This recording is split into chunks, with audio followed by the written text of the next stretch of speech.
श्री परमात्मने नमः। नम्रः निवेदन। त्वमेव माता च पिता त्वमेव बंधुश्च सखा त्वमेव विद्या द्रविण त्वमेव सर्वं मम देवदेव।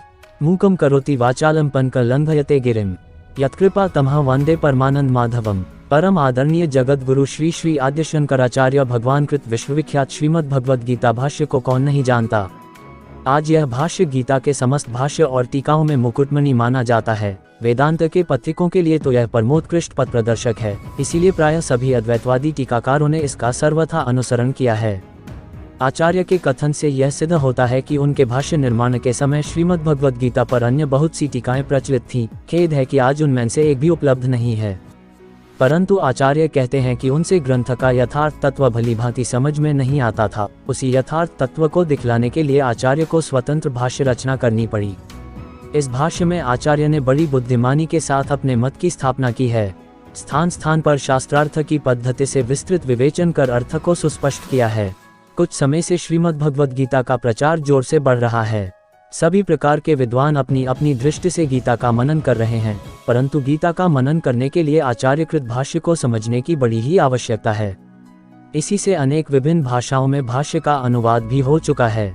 हिंदी में भी 2-1 अनुवाद इससे पूर्व निकले थे, परंतु कई कारणों से उनसे हिंदी जनता विशेष लाभ नहीं उठा सकी। इसी से हिंदी में एक ऐसे अनुवाद के प्रकाशित होने की आवश्यकता प्रतीत होने लगी, जिससे गीता प्रेमी हिंदी भाषी पाठक सुगमता से आचार्य का मत जान सकें। मेरे पूजनीय ज्येष्ठ भ्राता श्री जयदयाल जी गोयंका ने, जिनके अनवरत संग और सदुपदेशों से मेरी इस ओर किंचित प्रवृत्ति हुई और होती है, मुझे भाष्य का अनुवाद करने की आज्ञा दी। पहले तो अपनी विद्या बुद्धि की ओर देखकर मेरा साहस नहीं हुआ, परंतु उनकी कृपा भरी प्रेरणा ने अंत में मुझे इस कार्य में प्रवृत्त कर ही दिया। गत सम 1984 के मार्गशीर्ष मास में मैंने व्यापार के काम से प्रतिदिन कुछ समय निकाल कर अनुवाद करना आरंभ किया और माघ के अंत तक 17वें अध्याय तक का अनुवाद लिख गया।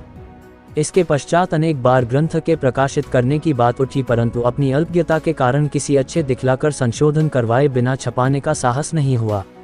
इस बार मेरे प्रार्थना करने पर श्री विशुद्धानंद सरस्वती अस्पताल कलकत्ता के प्रसिद्ध वैद्य पम शून्य श्री हरिवक्ष जी जोशी काव्य सांख्य स्मृति तीरथ महोदय ने प्रायः 1 मास तक कठिन परिश्रम करके समस्त ग्रंथ को मूल भाष्य के साथ अक्षरश मिलाकर यथोचित संशोधन कर देने की कृपा की।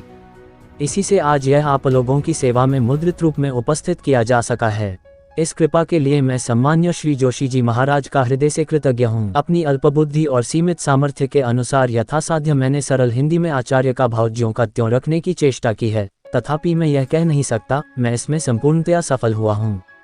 एक तो परम तात्विक विषय, दूसरे आचार्य की लिखी हुई उस काल की कठिन संस्कृत, जिसमें बड़े बड़े विद्वान भी गीता संबंधी विषय का अध्ययन कम होने के कारण भ्रम में पड़ जाया करते हैं। मुझ जैसा साधारण मनुष्य सर्वथा भ्रमरहित होने का दावा कैसे कर सकता है। तथापि भगवत कृपा से जो कुछ हो सका है वह आपके सामने है। विषय की कठिनता से कहीं कहीं वाक्य रचना में कठिनता आ गई हो तो सहृदय पाठक क्षमा करें।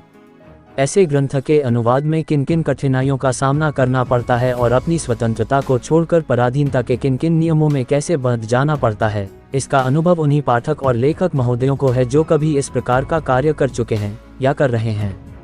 भगवान श्री कृष्ण के परम अनुग्रह से मुझ सरी के व्यक्ति को आचार्यकृत भाष्य के किंचित मनन का सुअवसर प्राप्त हुआ। यह मेरे लिए बड़े ही सौभाग्य का विषय है।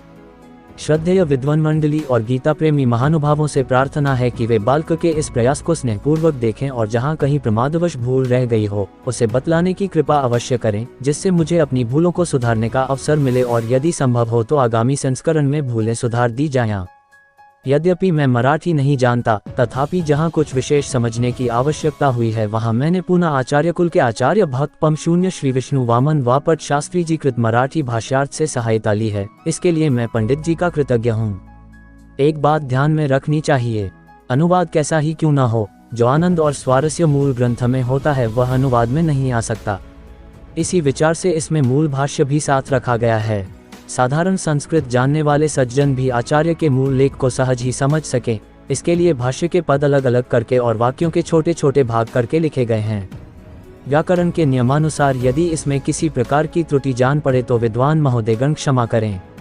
जहां शास्त्रार्थ की पद्धति से भाष्य लिखा गया है वहां अनुवाद में पूर्व पक्ष और उत्तर पक्ष की कल्पना करके पू शून्य और ऊ शून्य शब्द लिख दिए गए हैं। आशा है पाठकों को इससे विषय के समझने में बहुत सुविधा होगी।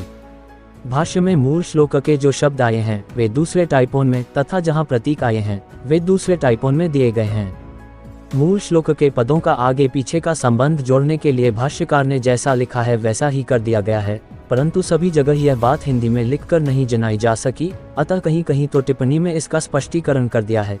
कहीं श्लोक के अंत में लिखा गया है और कहीं उसके अनुसार कार्य कर दिया गया है, शब्दों का अर्थ नहीं दिया गया है। आचार्य ने समासों का जो विग्रह दिखाया है उसके संबंध में भी यही बात है।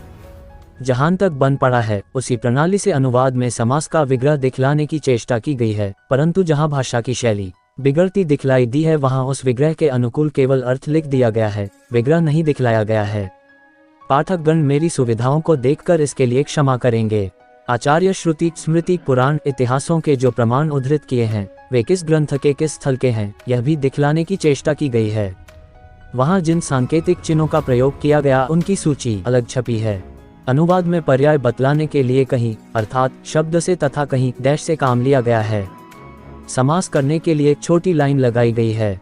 प्रकाशक के अनुरोध पर काशी हिंदू विश्वविद्यालय के विद्वान प्रोफेसर माननीय पंडित जीवन शंकर जी याज्ञनिक M.A. ने कृपया इस पुस्तक की एक सुंदर प्रस्तावना लिखी है, जिसके लिए मैं उनका हृदय से आभारी हूँ।